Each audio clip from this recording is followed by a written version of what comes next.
Y vence el plazo para la inscripción de los pactos electorales para los próximos comicios municipales y de gobernadores regionales de octubre próximo.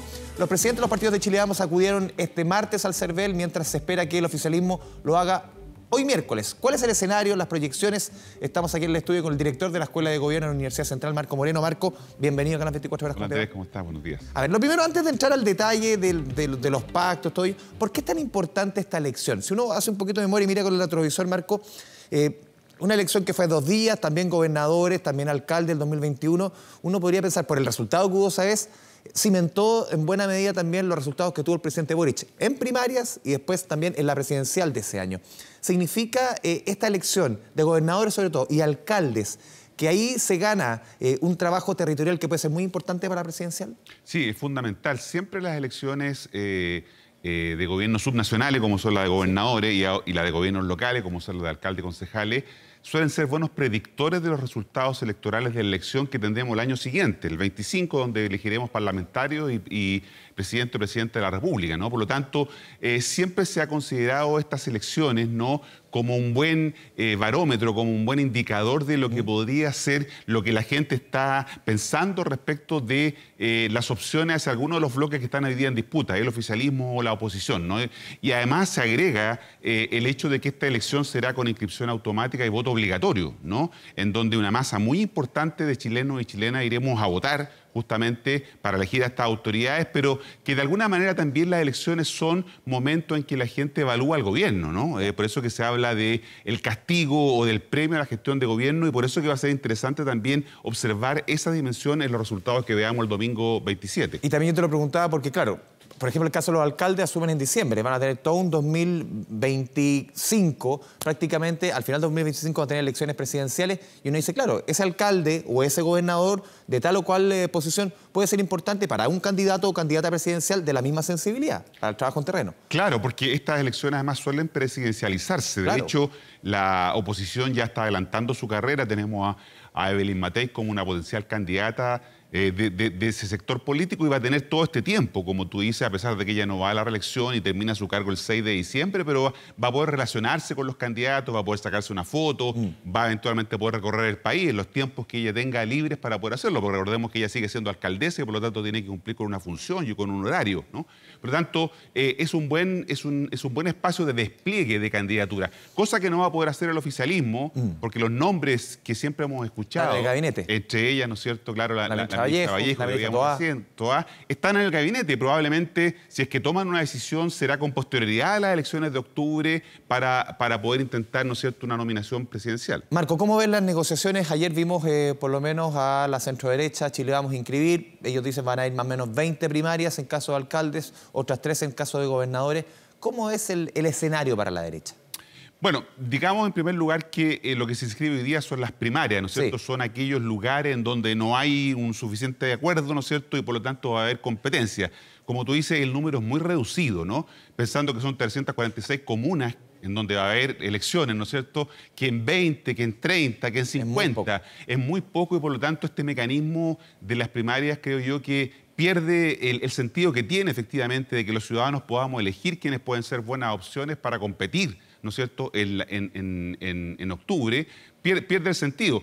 Esto es porque fundamentalmente se dice que las primarias las carga el diablo, ¿no? Porque generan... ¿Por qué? Generan lo que se llama el efecto divisivo, ¿no? Porque quedan muchos heridos. Se extreman muchas veces los discursos. Exactamente. Y al interior de los pactos, ¿no?, se producen disputas, ¿no?, ácidas, mucho enfrentamiento, y por eso que quedan de alguna manera los candidatos o candidatas golpeados. Por eso esta frase que yo creo que... ¿La de Osandón? Que hace sentido. Exactamente, ¿no? O lo que pueda pasar en Providencia, eventualmente, ¿no es cierto?, en donde se va a competir, o en la dehesa, en fin. Hay distintos lugares del país en donde esto se va a dar, muy poco para mi gusto, y en el caso de la oposición, como tú decías, lo que están tratando de hacer es una competencia de alguna manera controlada. Ya vimos que el Partido Republicano señaló, ¿no es cierto?, el día de ayer, que no verían con buenos ojos, ¿no es cierto?, que donde ellos van a llevar candidatos, Chile Vamos proponga a sus candidatos. Lo que se inscribe hoy día también, además de las primarias, Andrés, son los pactos. Sí. ¿No? Es bien importante esto de los pactos porque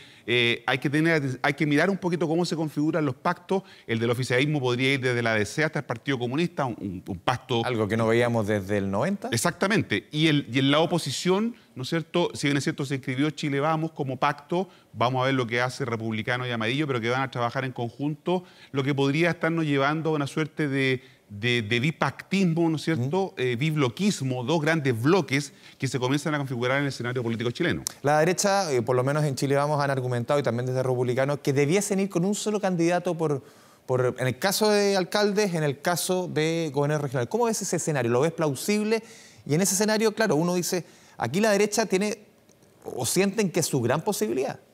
Claro, aquí, que la vez pasada que tú recordabas en abril del 21, la derecha sufrió... Muchos lugares fueron súper divididos. Exactamente, ¿sí? Justamente por este fenómeno. Por eso que ahora ellos están apuntando a poder generar mayor capacidad de procesar sus diferencias. No ha sido fácil, ¿no? Nunca ha sido fácil. Y especialmente en la derecha, donde sí. se colocan muchos candidatos por arriba, aparecen en las últimas horas, ¿no es cierto?, pidiendo competencia o pidiendo encuestas, porque claro, cuando nos hacen primaria utilizan otros mecanismos como por ejemplo las encuestas, ¿no? Y por lo tanto va a ser un factor que hay que ponerle atención, la capacidad que tenga la oposición de actuar unida, ¿no? De poder procesar sus diferencias para poder enfrentar de manera ordenada una elección que va a ser muy importante, como decíamos, por el efecto que tiene respecto a las elecciones del próximo año. O sea, parece ser que Santiago, Providencia, Las Condes, uno siente que está más bien zanjada a favor de Marcela Cubillo. Sí, eso se había despejado ya, sí. justamente porque Cubillo se planteó como la solución a esta tensión entre republicanos y Chile Vamos. Pero, por ejemplo, en las comunas del sector oriente, que es donde la derecha siempre compite, es curioso, ¿no? Porque claro, ahí se enfrentan, porque saben que en cualquier escenario igual va a ganar el sector político, ¿no? Pero en otras comunas que hubiera esperado que se trasladaran candidatos potentes, como por ejemplo a Santiago, a Maipú, a Viña, ¿no es cierto?, a Valparaíso, a Puerto Montt, a disputar esas comunas que Jaime Guzmán, por ejemplo, o Pablo Longueira en su momento decían que eran claves para construir poder popular, ¿no es cierto? Eso no está ocurriendo y más bien la oposición tiende a concentrarse en aquellas sandías caladas, como se dice, ¿no es cierto?, donde tú tienes la posibilidad de un resultado cierto a tu favor y lo que uno esperaría es que hubiera más arrojo. O sea, hay que entender que para hacer gobierno no basta solo apostar a la alternancia, claro, que es lo que apuesta la derecha, sino que también hacer alternativa, ¿no? Y para hacer alternativa tú tienes que tener propuestas, tienes que plantear algo, y eso es lo que no estamos viendo en la oposición. Y ahí uno ha escuchado muchas críticas en términos de pensiones, en términos de pacto fiscal, incluso en términos de seguridad. Uno lee expertos que vienen desde la derecha que te dicen, a ver, aquí la derecha de alguna forma está aprovechando el minuto, pero no ha propuesto ideas, no ha dicho este es el camino, más bien ha hecho oposición, es decir, al gobierno no, nada más. Porque solo está apostando a la alternancia. Ya. No, las últimas 4 elecciones presidenciales las ha ganado la oposición. En América Latina, de las últimas 22 elecciones que han habido en los 2 últimos años, siempre las gana la oposición, es decir, el contrario de quien está gobernando. ¿Por qué es peligroso apostar por la alternancia, no ser una alternativa? Porque el ser alternancia se te puede caer cuando tú pierdes alguna bandera que has levantado como la clave. Por ejemplo, la oposición ha levantado como su bandera fundamental la crisis de seguridad, ¿no? Pero ¿qué pasa si el oficialismo en algún momento se atreve y toma esa bandera y dice, bueno, vamos a sacar los militares, vamos a aprobar las reglas de uso de la fuerza, en fin, supongamos que hicieran eso, ¿no? Le arrebatan la bandera y dejas a la oposición sin lo que ha sido su estandarte hasta ahora, que es el enfrentar la seguridad. O sea, yo me acordé inmediatamente lo que hizo Piñera en el último tiempo con la PGU y también con el matrimonio igualitario. Exactamente. Tomó 2 banderas y de alguna manera, entre comillas, bloqueó a la entonces oposición en esos temas. Le quita el relato que tú has construido, que por ahora es muy básico, insisto, en la oposición. Es muy básico solo para petarse en el tema de la seguridad, porque los problemas de Chile es el tema de la seguridad, pero también son otros problemas, la economía, ¿no es cierto?, lo que veíamos que pasa en educación, en salud, lo que va a ocurrir con el alza de los planes de la ISAPRE, lo que pasa con el tema de pensiones. Entonces, la gente necesita también tener claridad sobre qué es lo que estás proponiendo y no solamente concentrarte en ser alternancia. ¿Cómo lo ves en el oficialismo? Tampoco ha estado fácil, tú decías. Aquí se ve un arco desde el PC hasta la DC, algo que no veíamos hace 30 años. Claro.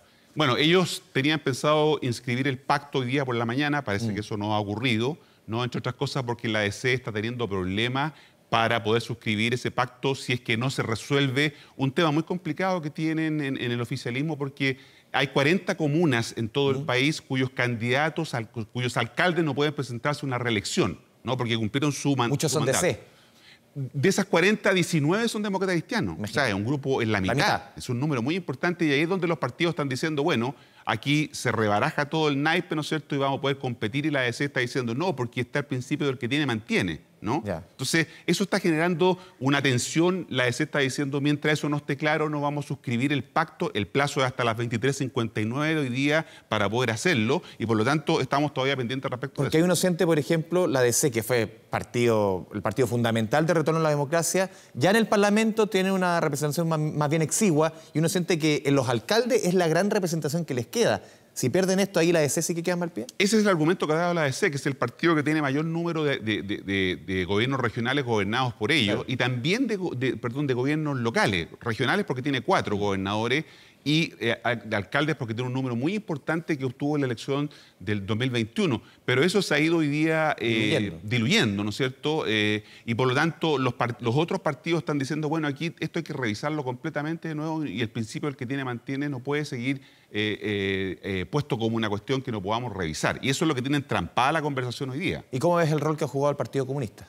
Bueno, el Partido Comunista ha tratado de hacer una defensa fundamentalmente de la comuna de Santiago, que ahí es donde está su principal objetivo. Ha tratado de pedir otras cosas, pero fundamentalmente su objetivo es defender y retener Santiago, cosa que no está siendo fácil, ¿no es cierto?, por las dificultades que ha tenido la alcaldesa Iracy Hasler. Pero tampoco hay todavía al frente un buen contendor. La oposición todavía no se pone de acuerdo. No sabemos si van a inscribir primaria hoy día.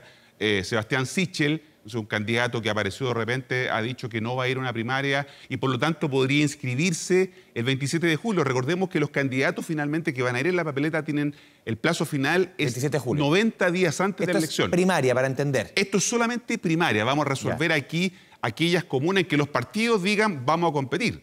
Porque la inscripción final del candidato o la candidata para gobernador y alcalde es el 27 de julio, 90 días antes de la elección, que será el 27 de octubre, 26 y 27 de octubre. ¿Cómo ves también? Te cambio un poquito de tema, pero seguimos hablando de las elecciones. Está el proyecto Consumo Urgencia que presenta el gobierno respecto a la votación en 2 días. ¿Cómo Sí. lo ves tú? Yo creo que va en el sentido correcto. Yo creo que ahí Evelyn Matei, por ejemplo, y otros que lo critican se equivocan, ¿no? En el mundo la tendencia es a flexibilizar los espacios de participación en las modalidades de participación. El voto adelantado, el voto asistido, el voto por correo, son todas cuestiones que... ¿Vamos hacia allá o crees que en Chile todavía eso es prematuro discutir? Yo creo que vamos hacia allá. De hecho, la elección que se hizo hace 3 años atrás, el 21, fue con este mismo sistema de 2 días. Sí. Y Pero digo, no por ejemplo, sobre todo el voto adelantado o el voto vía correo. Claro. Así. Hay que estudiar la fórmula. El Ya. voto correo probablemente en Chile no funciona muy bien porque nuestro servicio de correo no es bueno, a Ya. diferencia, por ejemplo, que hay en Estados Unidos, donde eso funciona muy bien. Pero el voto adelantado sí puede ser una modalidad de que yo vaya a votar antes del día de la elección, haya un tiempo para poder hacerlo, o otras fórmulas que flexibilicen la participación, porque nosotros, y esto es muy importante entender, tenemos una institucionalidad electoral muy sólida, muy robusta. Nadie pone en duda lo que puede hacer el CERVEL, ¿no es cierto?, respecto de manejar estos procesos, y por lo tanto, si además técnicamente ellos dicen que esto requiere hacerse en 2 días, es razonable atender eso. Piensa tú que en la comuna de Maipú podríamos tener un listado de 100 candidatos, Claro. porque son 4 elecciones, ¿no es cierto? Y si en esas elecciones, ¿no es cierto?, hay 10 o 15 candidatos, tendríamos una sábana inmensa, imagínate tú, para votar. Y después doblar ese voto. Exactamente, para Los que doblar no el somos voto. muy prolijos con las manos. Y que la gente no está siempre informada, toma la decisión ese día, lo que podría demorarse, ¿no es cierto?, es lo que puede retrasar este proceso y hacer ese día un día complicado si fuera en un solo día. Por último, fue un error, tú lo mencionabas al inicio, la posición que toma Evelyn Matei y otros de poner en duda, porque al final también se está poniendo en duda la institución, que es el CERVEL. Así es, o sea, nuestra institucionalidad electoral es la que se pone en duda. Yo creo que Evelyn Matei y trató de hacer un guiño al Partido Republicano, porque los republicanos son los que se oponen a esto, ¿no es cierto? Creo que es un error, no solo por el tema de la institucionalidad electoral, sino que también por la desconfianza en la incapacidad de las Fuerzas Armadas, que son quienes custodian los locales antes, durante y después de los procesos electorales. Por lo tanto, instalar una sospecha que no tiene ningún asidero creo que le hace mal a la democracia y también a las personas que lo plantean, porque muestra que están un poco desesperados, están buscando temas para aparecer en los medios que no tienen ninguna realidad. Pero uno entiende que este proyecto debiese ver la luz. Por lo menos un apoyo bastante importante. Porque se flexibilizaron algunas cosas. Se termina, por ejemplo, con el tema de la ley seca, ¿no es cierto? O sea, el día anterior, por ejemplo, el sábado va a ser feriado legal, no va a ser un feriado irrenunciable como se iba a hacer el domingo. Así es. Así, para que no afecte la economía. Para que no afecte la economía. En eso se está pensando y creo que va, como te digo, en la dirección correcta. Los países en el mundo donde la democracia funciona bien tienen estos mecanismos y no hay ningún problema. Marco Moreno, muchas gracias por este espacio con Canal 24 Horas. Buen día. Nos vamos a la pausa, 11 de la mañana con 28 minutos.